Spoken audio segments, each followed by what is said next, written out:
What's up guys, welcome back to the channel.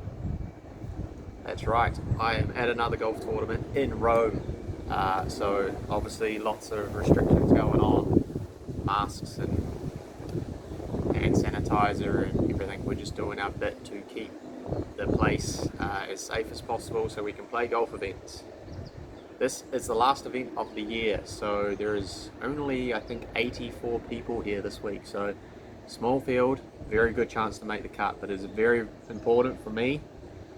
I need to potentially pretty much just make the cut, and then I'm going to finish inside the top 50 for the year. So top 50 on the year, like I've said before, top 50 will give me playing rights for 2021, so we can reset, plan, and have a full season next year hopefully. So fingers crossed we can get the job done this week. So today is practice day number 1. We're just going to play 18 holes today, and then tomorrow we play a 9-hole practice day, and then on Wednesday we are starting.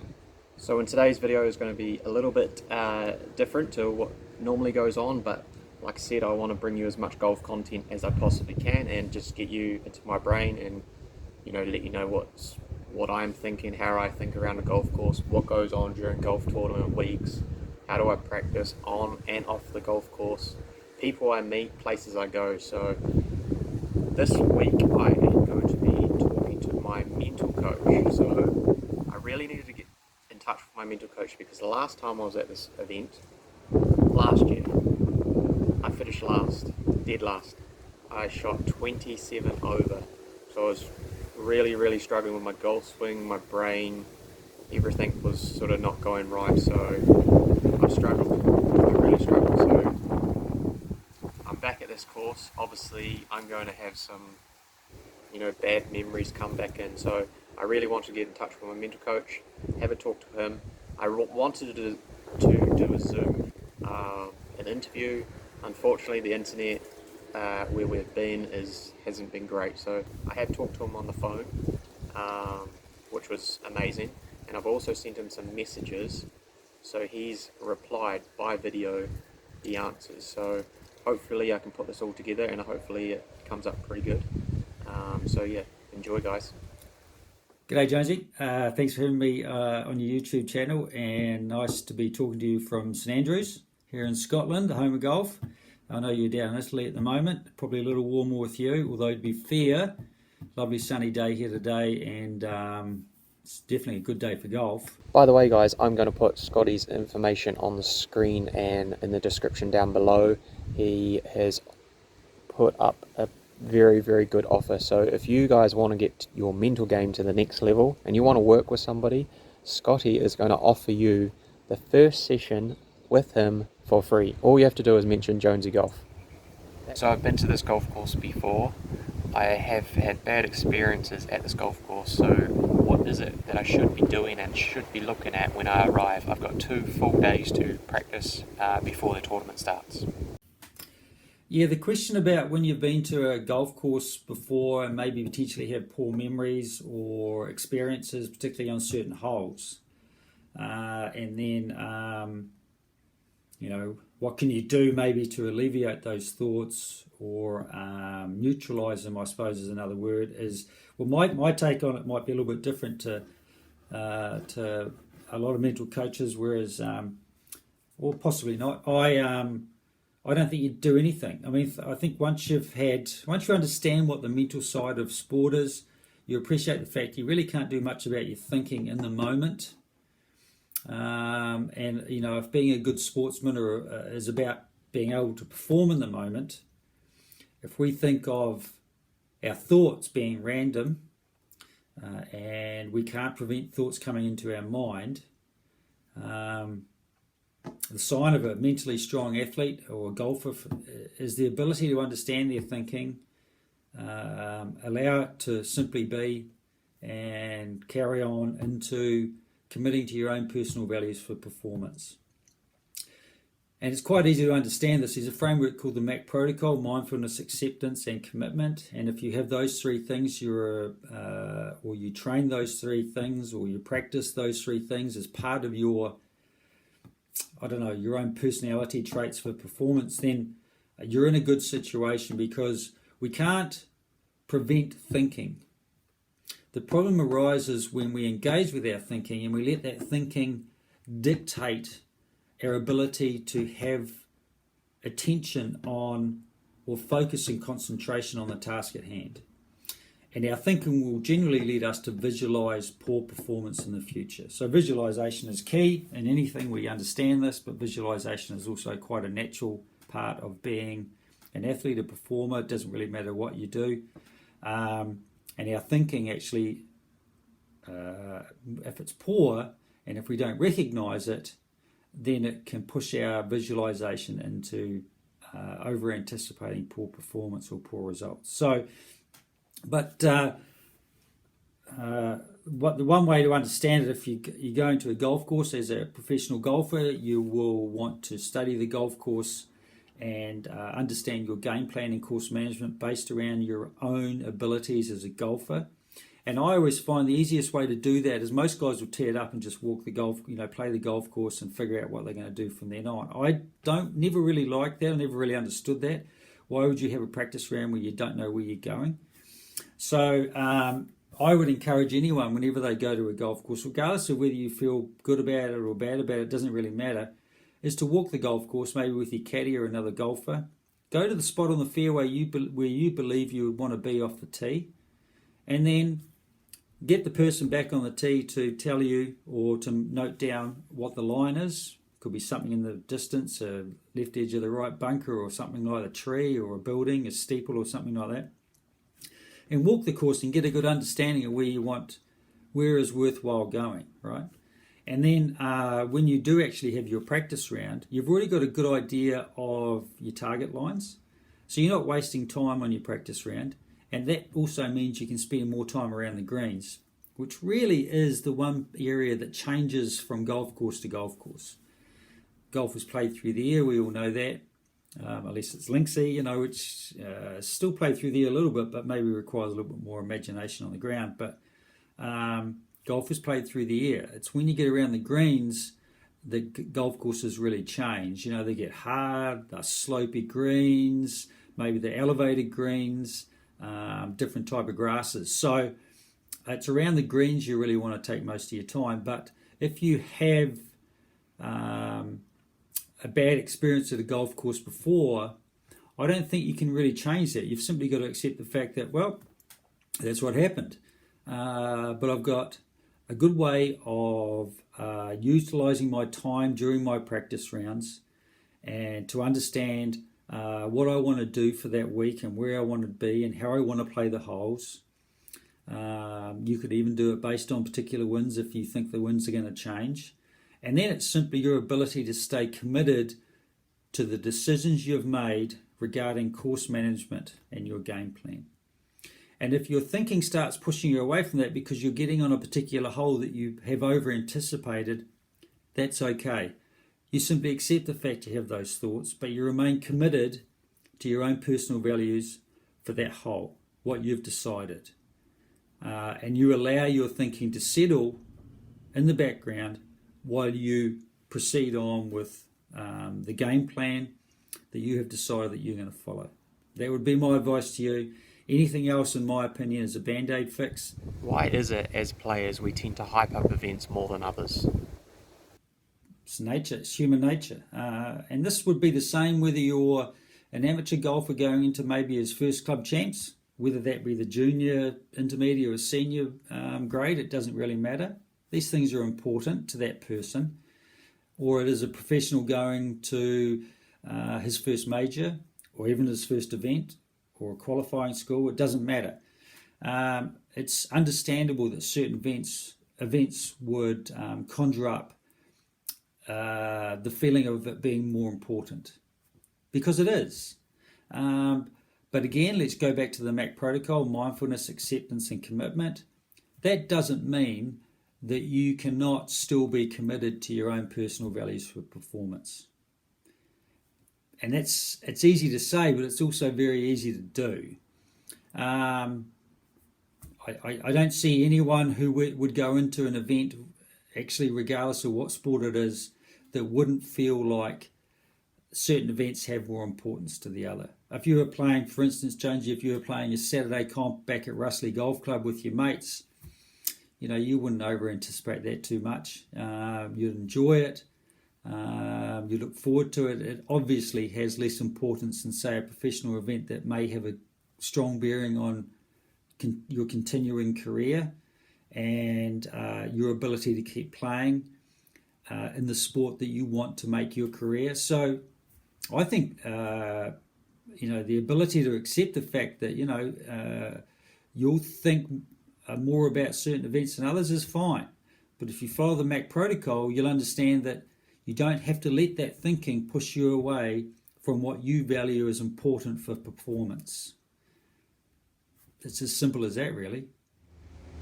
Why is it as players we tend to doubt ourselves, and is it normal? I think if you asked every golfer in the world, they doubt themselves. So by default, that must be normal. Most golfers doubt themselves all the time. Now, whether that be because they don't practice properly or train properly, I prefer the word train than practice, or they have poor technique, because if you understand that, your golf swing maybe is a bit limited in technique, sure, you're going to doubt yourself, right? But that doubt, again, if we go back to the MAC protocol, mindfulness, you are understanding that doubt is actually just your own thinking about a situation or an event. And it can't be the event or situation that makes you think that way. It's your thinking about that situation or event that makes you feel a certain way. And because you feel a certain way, you become anxious and nervous, you visualize poor things, a whole bunch of bad stuff happens, right? And you sort of blame the feeling on that event or that situation, but it's not. What you're doing is feeling your own thinking. And because of that, your thinking becomes clouded. Sure, golf is a purely physical sport, but it's driven by the motor system in the brain for sure. And good performance is, you could understand, is a byproduct of the processes in the brain that produce it, right? And if our thinking is poor, it's basically like a roadblock to freedom. And generally, doubt is created by over-anticipating something that hasn't yet happened. As you're driving towards your Saturday comp, you're thinking about the out of bounds or not topping it off the tee, or who you're going to play with that day, or the fact that it's off the back tees, not the forward tees, or whatever that is that starts getting your motor going in here, that starts you overthinking something that hasn't yet happened.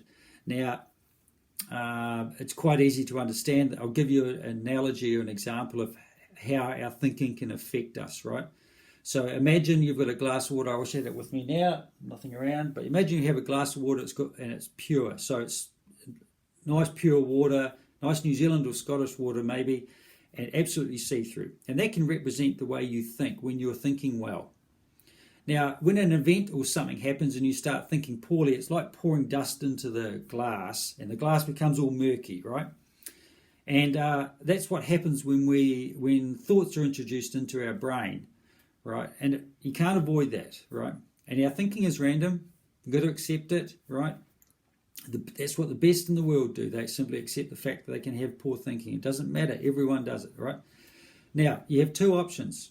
You can either engage with your thinking by thinking more, and if you understand that as the dust in the water, what happens is the dust keeps on circulating more and it gets cloudy, it stays cloudy, and you don't have any clarity of thought. Or the other option is you don't engage with it. You accept it, which is the A in MAC, and then you remain committed to your own personal values for performance. Some people may even not know what those are yet, but they decide they're going to work on them or train on them from now on, right? And then because of that, because you're not engaging with your thinking, that dust has time to settle to the bottom of the glass, which is your thinking, your poor thinking, the thought that was introduced into your brain randomly. You didn't intend for it to be there. And then eventually that dust will settle to the bottom and you'll have clarity of thought again. and then you can continue making good decisions. So your attention is always on your ability to commit to your own personal values. And that is created by being mindful of your thinking and understanding when your thinking is pushing you in the wrong direction, and that's all. That's all. It's got nothing to do with like getting into right brain or left brain or anything like that, because you'll do that intuitively. You don't have to think about that at all. And then you accept the fact you have these thoughts. Now, the other thing about this is you want to, if you are truly committed to becoming the best you can be in sport, you want these moments to happen. It sounds counterintuitive, I guess, for a lot of people because they try so hard to avoid these situations. But to become mentally strong at a sport, you have to have these moments to understand that you don't need to do much to get past them. Right? It's part of sport. You are going to have situations more often than not that are going to challenge your thinking, challenge your ability to accept your thinking, and then challenge your ability to stay committed to your personal values. But actually, the more you do it, the more you'll find it's easy, quite easy, to get over poor thinking and accept it. And when you get in that situation, interestingly enough, you start thinking poorly less and less, because you're not over anticipating events or situations anymore. You have a great framework from which to enter competitions or your own area of competition, whichever you find valuable. Quite simple, no band-aid fixes needed, and you're working within your own abilities rather than someone else telling you to, you must do this, you must do that, you mustn't think this way. I don't know, you can't stop thinking. So, all our experiences are born within our thoughts. So our thoughts are really important, and whether they be good or bad, but that's, like I say, the best athletes understand that they're going to think poorly, but they can accept it and move on. Is there ways that we can practice focusing and concentration on the practice fairway? Yes, there are. And I think simply by asking that question of yourself, you'll find out what is worthwhile for you. Because a lot of people don't ask that question, really. They think, well, what are they going to do to change their mechanics and their golf swing so they can hit better golf shots? But as we know, never works. Might work for a little while, then you'll go back to where it was. And we all have individual golf swings. As I think I said before, motion is a byproduct of the processes in the mind that produce that motion. So if our thinking is poor, it doesn't really matter. And we see this all the time on pro events. If our thinking is poor, it doesn't matter how good your mechanics are, poor performance will prevail. And however, having the goal of training concentration and focus, which is simply the ability to remain or keep attention on a particular task for a particular amount of time, and for golfers, we're lucky because that amount of time is quite short. We can practice that on the range, but we need a framework or an environment from which we can do that. Right, and a little plug for me now. I actually have a program where you can do and train focus and concentration. And for anyone who's out there who's watching this, message me and I will take you through that program individually. It's about a 6 to 8 week program. Won't cost you a thing. I'll just send you one thing to do every week, and you can remain committed to doing that, and it will teach you a lot about yourself, which is, I think, when you want to train focus and concentration, you're actually training or understanding how you operate as an athlete in your thoughts. Because we're not trying to change our thoughts. We're not trying to change anything, right? We're simply understanding what goes on, accepting it, and remaining committed to whatever the task is.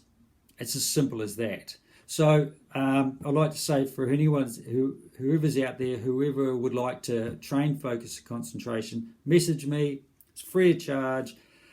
It's totally up to you anyway. You're the one that's got to do it. I'll just give you the environment from which you can train and practice in, and I think you'll be surprised at how consistent you can be and how simple and easy it is to train that area of the game, and then you start seeing the value of that area of the game also, which is really important. So notwithstanding the fact that golf is both mental and physical. You still want to keep on training to be, dare I say, mechanically but physically in tune, so you can swing a golf club efficiently. And then working on the other areas of your game, like your putting and your chipping, and getting good at that, because that's all part of scoring, right? But yeah, if anyone's interested, just message me and no bother. There we go, guys. Hopefully you enjoyed that. I know Scotty helps me out a lot over the last few years, so I'm definitely going to get Scotty on the channel in the future. So if you guys want to get in touch with him, don't forget to follow him. I've got the descriptions down below, and yeah, just hit the subscribe button, like the video, and until next time, guys, hopefully your golf is improving, and I'll talk to you after this event. We'll see how we go.